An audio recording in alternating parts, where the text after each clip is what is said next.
Hey guys, my name's Evelyn. And if you've ever had to fake smile your way through living with someone who makes every single day feel like a hostage situation, congratulations, you're already halfway to understanding my story. Before we dive in, do me a quick favor, subscribe to the channel, turn on notifications, hit that like button, and drop a comment if you've ever had a toxic roommate, sister-in-law, or anyone who made you question your will to be polite. Trust me, this story needs to be heard. So let's get into it. This is the story of how I got sweet, subtle revenge on my boyfriend's unhinged sister, using nothing but her own shampoo bottle and a little chemistry. Let's call her Brianna. Actually, no, let's not.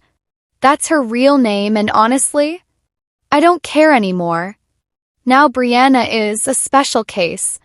She's the kind of person who manages to ruin the vibe just by walking into a room.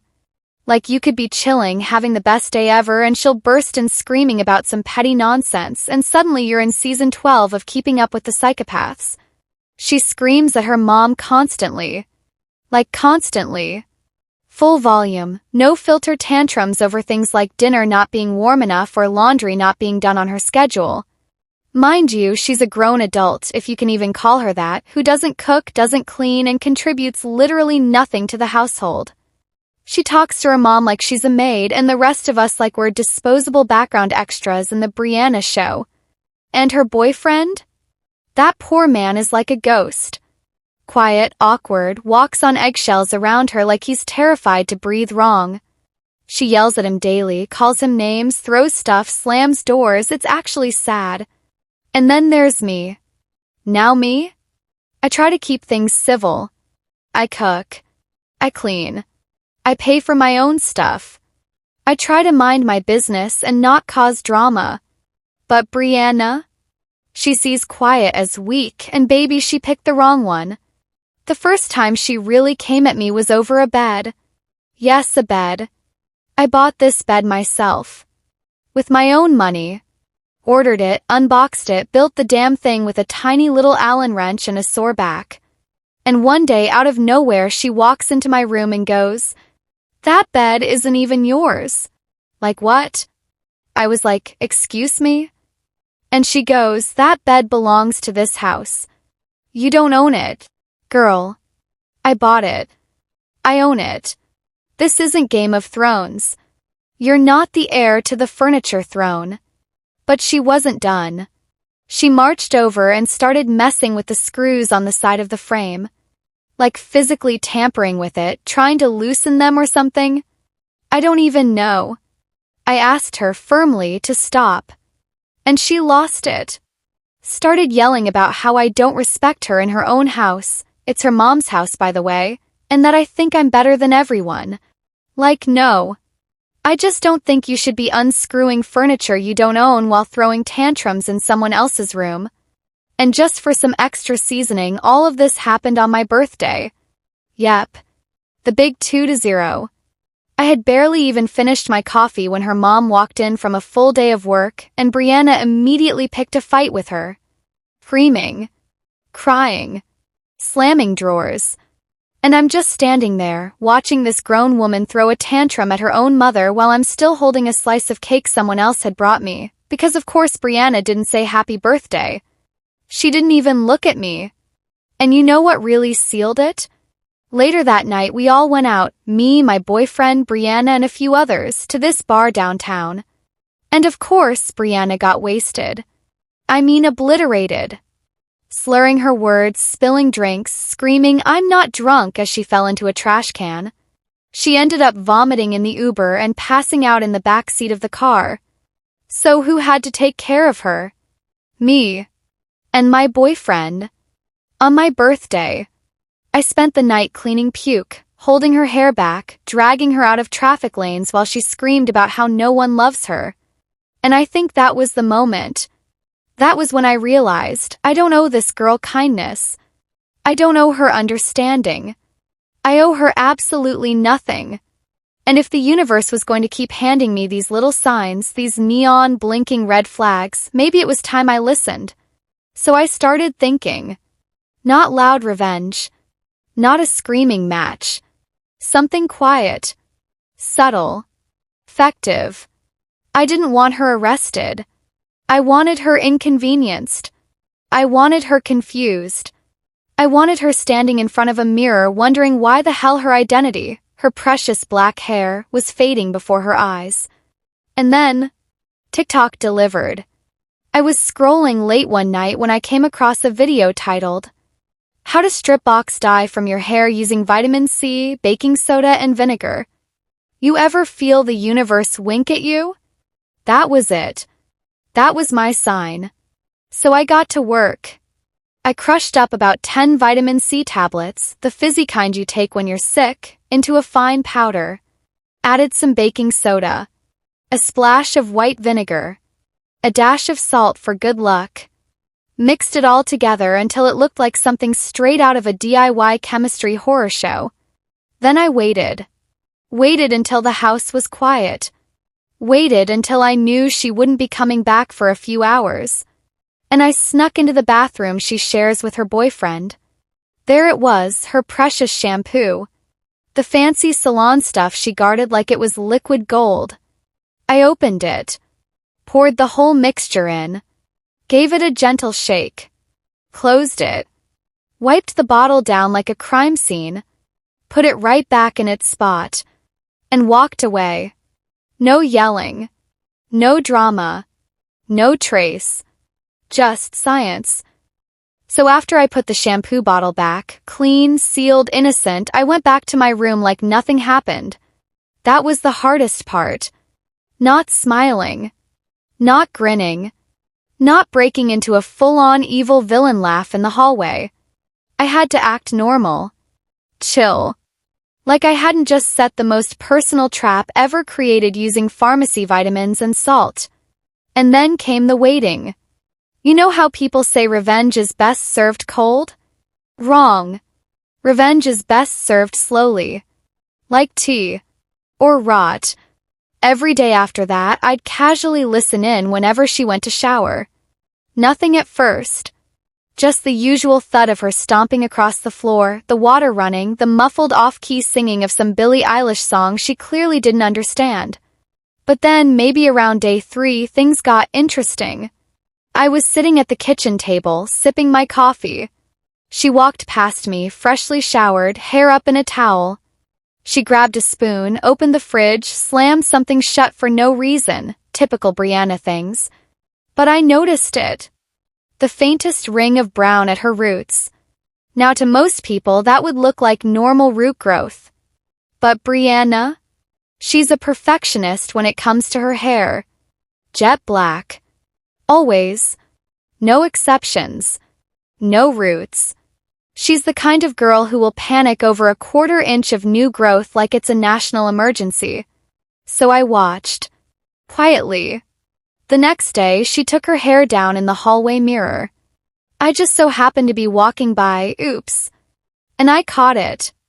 Confusion. The way her eyes narrowed at the top of her head. The way her hand paused mid-brush. She leaned in, stared a little longer. Her lips moved. Like she was mouthing something. Probably. What the hell? I wanted to scream. Not out of panic, out of joy. It was working. Her dye was fading. Not in clumps. Not in patches. Just gradually. Subtly. In a way that was almost impossible to pinpoint. Like someone turning down the brightness on her personality. I walked into the kitchen later that day and she was standing by the sink, texting someone aggressively. I saw her pull up a selfie camera, tilt her head, frown. She muttered something. Then said louder, "Is this shampoo messed up or something?" Bingo. I didn't even look up from my cereal. Just shrugged and said, "Maybe it's a bad batch?" She stared at me for a second. I didn't blink. She couldn't suspect me. She wouldn't. 'Cause I was boring, remember? Polite. Quiet. The passive little Evelyn who just minds her own business. Oh honey. The next few days? Glorious. She started changing her routines. Using more conditioner. Leaving the shampoo in longer. Blow drying on lower heat. Googling stuff like how to fix fading black hair. I caught her watching TikToks in the living room. Hair mask tutorials. DIY toner recipes. Panic was building. Then came the true meltdown. It was a Saturday. Late morning. I was on the couch, pretending to scroll on my phone. She came storming in, hair wet, half dry, in full chaotic mode. "Okay, something's wrong with my shampoo," she snapped at no one in particular. I blinked. Like, my hair is literally getting lighter. It looks brown. "Do you see this?" She flipped her hair toward me like a weapon. I leaned forward, nodded thoughtfully, did my best concerned girl face. "Huh, yeah. That's weird. Maybe it's like sun exposure." She looked at me like I just invented gravity. "Sun exposure doesn't strip dye, Evelyn." "Oh. Right," I said. "Sorry. I don't really dye my hair." That part was true. But I damn sure knew how to ruin dyed hair now. She stomped out, texted furiously for hours, called her best friend, cursed out the shampoo brand on speakerphone. She even threatened to write an Amazon review. 1 star. Do not buy. Stripped my hair to hell. I nearly passed out from holding in laughter. But here's the best part. She bought new dye. Spent $30 on this fancy, long-lasting, semi-permanent black formula from a boutique salon website. Raved about how this one definitely wouldn't fade. And I just smiled. Because guess where she put the new bottle? Right. Next. To the sabotaged shampoo. So now, every time she dyed her hair, she washed it with the same vitamin C-infused cleanser that undid everything. It was like giving CPR and then choking the patient right after. Every week, she'd get more frustrated. "My hair feels dry. My ends look weird. It's not holding color." And me? Oh, I was thriving. 'Cause it wasn't just about the hair anymore. It was about control. About watching her unravel piece by piece. About knowing she could scream at her mom, her boyfriend, me, the Uber driver, the cashier, but she couldn't scream at her shampoo. She was losing a silent war and didn't even know who her enemy was. Sometimes I'd sit in my room and just imagine her in the mirror, holding up clumps of her hair, whispering why to herself, watching the black drain from her identity every morning. And the best part? She still doesn't know it was me. So here's the thing about petty revenge. It doesn't have to scream. In fact, the best kind doesn't say anything at all. Just waits. Lets your target slowly lose their grip. It lets reality shift around them like fog, and they start asking themselves, "Am I crazy? Or is something happening to me?" By week 3, Brianna was asking that question every time she looked in the mirror. And I made sure of it. Every morning she'd come downstairs with her hair up in some sad little bun, dry, frizzy, limp. Not the sleek jet black curtain she used to obsess over. Now it looked tired, faded, uneasy. And so was she. Her moods were even worse than usual. Snapping at her boyfriend for chewing too loudly. Fighting with her mom over laundry detergent. At one point, she threw a plate, because the toaster wasn't plugged in. "I swear, everyone's out to get me," she muttered one night at dinner. I didn't even look up. Just said weird. Maybe Mercury's in retrograde. She glared at me like I'd summoned a demon. Like maybe, just maybe, I knew something. But I kept it clean. Kept it soft. Kept it boring. That's what they don't tell you about being underestimated. It's a weapon. She started trying new shampoos, new conditioners, toners, hair masks. She dropped over $200 at Sephora in one trip. I saw the receipt. I peeked. Charcoal treatments, aloe repair cream, coconut oil, keratin sprays. She was battling shadows, and I was the one turning off the lights. But here's when it got fun. One night I was in the bathroom brushing my teeth and she walks in. Doesn't say a word. Just stands in front of the mirror. Staring. She pulls down a piece of her hair and holds it up to the light. "Does this look brown to you?" she asks. I paused. Swished my mouthwash. Fit. Then looked at her reflection in the mirror and said, "Kinda looks auburn in the light." She froze. "Auburn," she whispered like I just told her she had 6 months to live. "Yeah," I said, walking out. "But it's probably just lighting." And I left her there, staring. Thinking. Replaying every product she'd used in her head like a forensic scientist. I know that look. The "what am I missing?" look. That's the look of control slipping. A few days later, she started interrogating her boyfriend. "What have you been using in the shower?" He was so confused, poor guy. Dude looked like a kicked puppy holding a body wash bottle. "I don't even touch your shampoo." But she didn't believe him. Course she didn't. 'Cause she was looking for someone to blame. And that's the beauty of what I did. I made sure there were no fingerprints. No evidence. Just chaos. Quiet, humiliating, personal chaos. Then she made a fatal mistake. She went online. And that's when the real paranoia kicked in. Reddit forums. TikTok comments. YouTube videos about shampoo sabotage and vitamin C horror stories. She fell into the rabbit hole. Spent hours on her phone, muttering to herself, scrolling with greasy fingers and wild eyes. I passed her room one night. Door cracked open. Laptop on her bed. She was watching a video titled, "How to Know If Someone's Tampered with Your Shampoo." I almost choked on my own laughter. She even started sniffing bottles. Holding them up to the light. Pouring little drops into bowls to check for weird textures. It was delicious. But here's where it got twisted. She stopped trusting everyone. She started putting her shampoo in her room. Locked the door. Hid her conditioner under her bed like it was a loaded gun. And even then, her hair kept fading. 'Cause I'd already hit the tipping point. The damage was in the shaft of her hair now, embedded, irreversible. It didn't matter how many serums she slapped on top.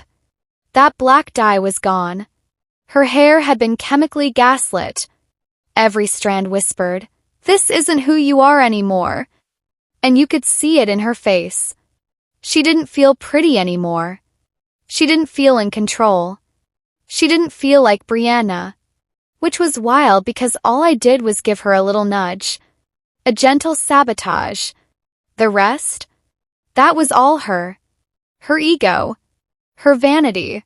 Her inability to believe that something could go wrong without someone plotting against her. But I never said a word.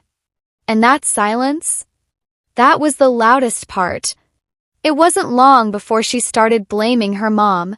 Then her boyfriend. Then, and I will never forget this, she walked into the kitchen one day, stared me down and said, "Did you touch my shampoo?" I looked her dead in the eye, tilted my head, and said, "I don't even like your shampoo." Which technically was true. Smelled like rotting blueberries and despair. She stared a moment longer, then walked away. But I could feel it, her doubt, her suspicion. Her brain playing connect the dots in the dark. And every line led back to me. But she couldn't prove it. Because she'd already spent weeks brushing me off as irrelevant. Harmless. Weak.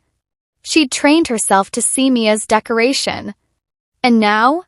She was staring at the decoration like it was hiding a dagger. By the end of the 4th week, Brianna was unraveling. Not figuratively. Actually, her hair, the one part of her that was always perfect, always intentional, was beginning to look like a crime scene. Faded patches, brassy undertones, frizz that no serum could tame. But it wasn't just the hair. It was everything around it. The way she spoke, the way she walked, the way she avoided mirrors. The once smug, arrogant, center of attention girl had become small, uncertain, almost nervous. And me? I was just living my best life. I'd wake up early, make breakfast, smile at her as I passed her in the hallway, offer her coffee, compliment her outfits, tell her, "You look so natural lately." She didn't know if I was being nice or cruel. And that killed her. 'Cause when you break someone silently, they're left chasing shadows. Every word becomes a riddle. Every look becomes a question. And Brianna? She hated not knowing who held the knife. One night, she tried to dye her hair again. It's midnight. Everyone asleep. I heard the bathroom fan kick on, quiet, secretive. But I was awake. Course I was. I tiptoed to the hallway, ear against the door. Inside, she was cursing softly under her breath. Come on, come on. Then silence. And then, oh my God. The kind of scream that doesn't sound angry, it sounds scared. She'd rinsed the dye and looked into the mirror only to find nothing changed. It was still fading. Still wrong. Still not her. Because by now, her hair couldn't hold color anymore. The vitamin C had done its work. Her strands were porous, damaged, like trying to dye a sponge. She walked out of the bathroom 30 minutes later with a towel over her head like it was a funeral veil. She didn't speak, didn't slam anything. She just shuffled. That was the moment I realized. This girl who screamed over missing cheese in the fridge now had nothing left to yell about. Because she wasn't mad at anyone. She was mad at reality. And reality? That was me. I started seeing the cracks in public, too. We went to a family barbecue the next week. Classic pretend we all like each other suburban energy. And Brianna, Miss Instagram model, Miss Everyone Look at Me, wore a hat. A full-on bucket hat. In July, someone asked, "Brianna, what happened to your hair?" She laughed way too loudly. "Oh, it's just a vibe, Summer look. I'm letting it breathe." Letting it breathe? Girl, your scalp is gasping for help. Her cousins whispered. Her aunt gave her a long, pitying look. Even her mom offered to book a salon appointment for her. Brianna snapped, "I don't need your help." But her voice shook. She knew they saw it. The weakness. The change. Her power had always been in the way she presented herself. Flawless eyeliner. Sharp-tongued comebacks. Silky black hair. And now? Now she looked like a melted crayon wearing lip gloss. And she knew it. At home, she doubled down. Locked her door constantly. Started hoarding her products like war supplies. Labeled everything. Wrote "Do not touch" on her shampoo bottle in black Sharpie. I watched her one night disinfect the rim of her conditioner with a Clorox wipe. I almost offered her gloves. But here's where it got personal. She stopped talking to her boyfriend. He'd ask simple things, "You want coffee?" And she'd bite his head off. One night I heard them argue through the walls. "You've been weird lately," he said. "Ever since your hair thing started." Brianna screamed. "That's because someone's messing with my stuff." He paused. "You really think someone's sabotaging your shampoo?" She snapped, "Yes. Or else explain this." I imagined her holding up a strand like it was a legal exhibit. He left their room 10 minutes later and crashed on the couch. The next morning I gave him coffee. He smiled. "Thanks, Evelyn. You're the only sane one in this house." I smiled back. "Oh, honey. If only you knew." Now here's the moment I knew I had one. She stopped going out. Stopped posting selfies. Deleted her hair routine TikToks. Canceled a brunch with friends because she wasn't feeling cute. She even skipped a party she'd been planning for weeks. I heard her on the phone with a friend. "I don't know what's wrong with me. I feel like I'm going crazy. Like my hair's not cooperating, my skin's dull, and people keep looking at me weird. They weren't looking at her weird. They were looking at someone who used to dominate every room and now was shrinking in the corners. And the only person who still smiled at her? Me. Sweet little Evelyn. The girl she once mocked for being too quiet. The girl she snapped at over a bed. The girl she screamed over on her birthday. And now? Now I was the one she avoided. 'Cause deep down in some dark corner of her ego, the part no one talks about, she suspected. She didn't have proof. She didn't have evidence. But she knew. And that, my friends, is the finest revenge of all. I used to think justice needed to be loud. That if someone hurt you, you had to yell. Confront them. Ruin them publicly. Take back power with force. But now I know the truth. Sometimes the deepest justice is watching someone rot from the inside out, slowly, quietly, believing it's their fault all along. And that's exactly what happened to Brianna. The girl who once strutted around like she was queen of the universe, hair shiny, voice sharp, ego untouchable, now moved like a shadow. She barely left her room anymore. And when she did, she wore hoodies, hats, big sunglasses, even indoors, as if hiding behind layers could protect her from what she knew was true. She'd lost. Not just her hair, her identity, her power, her grip on reality. She didn't know who she was without that black armor she used to wear like a crown. And the worst part? No one else knew either. Her boyfriend had broken up with her. Quietly. Over text. Said he couldn't deal with the drama anymore. Her friends stopped inviting her to things. They got tired of the excuses, the cancellations, the energy vampire she'd become. Her mom barely spoke to her except for hey or dinner's ready. She was utterly, perfectly alone. And me? I was thriving. Grades up. Skin clear. Meditating in the mornings like a monk. Lighting candles for ambience and peace. Sometimes I'd even hum while walking past her door, just to let her know someone was okay. And yet, she couldn't stop watching me. I'd feel her eyes on me in the kitchen, hear her footsteps behind me in the hallway. One night, I caught her standing outside my room just listening. I didn't say anything. I just stood there. Let her feel the weight of her own imagination. Let her wonder if the quiet girl she used to bully had finally become her ghost.